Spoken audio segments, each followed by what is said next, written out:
इस बार 140 करोड़ की जनता 140 सीटों के लिए भी इन्हें तरसा देगी।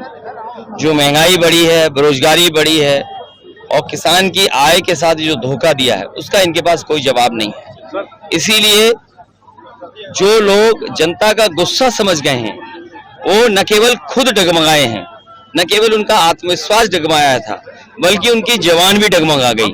जो मुख्यमंत्री दूसरों को भ्रष्टाचारी कहते हैं, दूसरों को माफिया कहते हैं, आज सबसे ज्यादा खनन और सबसे ज्यादा सोनभद्र के रिसोर्सेस की चोरी कोई कर रहा है तो वो भारतीय जनता पार्टी, उनके सहयोगी लोग। और आप देखते होंगे कि सब के सब उनके मंच पे रहते हैं या मंच के आसपास रहते हैं। तो जो लूटने वाले हैं सोनभद्र को, वो सरकार के मंच पे रहते हैं। तो ये जनता सब बात समझ गई है, इसलिए जनता इन्हें हराने जा रही है। इनके पास कोई रास्ता नहीं है और किसी भी जगह चले जाएं, उन जगह तो चुनाव खत्म हो गया है। सुना है कि जहां पर विवेकानंद जी कभी मेडिटेशन किए थे, वहीं पर हमारे देश के प्रधानमंत्री जी मेडिटेशन करने जा रहे हैं। ये मेडिटेशन की जरूरत तो पहले थी, 5 साल पहले या 7 साल पहले, जब आपको देश के लिए काम करना था। अरे 10 साल के बाद तो आपको फुर्सत ही फुर्सत है, आप जितना चाहोगे उतनी मेडिटेशन कर लोगे। और दूसरा, वहां तो भारत की सीमा खत्म हो जाती है, उसके बाद तो आगे पानी पानी है, पता नहीं कहां चले जाएंगे उसके आगे। कहीं ऐसा तो नहीं अंटार्कटिका की तरफ जा रहे हो, क्योंकि गर्मी बहुत है यहाँ। और याद रखना, ये गर्मी के कारण भी हार रहे हैं। जो जनता को परेशान किया इन्होंने गर्मी में, ये जनता इन्हें हराएगी इस बार। अभी मुझे सुनने, हालांकि उनके बारे में नहीं कहना चाहिए, शहजादे शह भी देंगे, मात भी देंगे। सुनने में आया है कि इस बार उनका टेंट खाली था और टेंट खाली में वो लोग बैठे थे जो टेंट हटाने वाले थे। वो चाहते थे जल्दी भाषण खत्म हो तो वो टेंट हटाने का मौका मिल जाए। उतने लोग टेंट में बैठे थे जो टेंट हटाने के लिए आए थे मजदूर। सर, बीजेपी नैरेटिव बना रही है कि अगर इंडिया जीतती है तो ST/SC OBC का आरक्षण।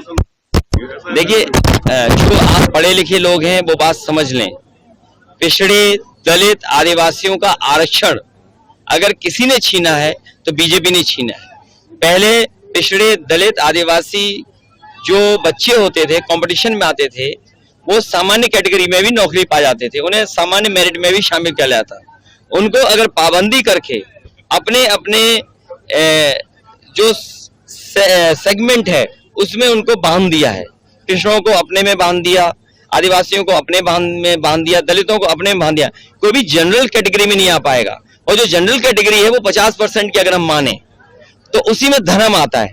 तो आप खुद सोचिए कि धर्म के आधार पर आरक्षण किसको ज्यादा मिल रहा है और किसने ज्यादा किया है, और वहीं पिछड़े दलित और आदिवासियों का आरक्षण किसने छीना है। 1 तारीख आप लोगों की बैठक है, वो इसलिए बैठक है क्योंकि बीजेपी वाले झूठ बोलने में बहुत आगे हैं, झूठा प्रचार करने में बहुत आगे हैं।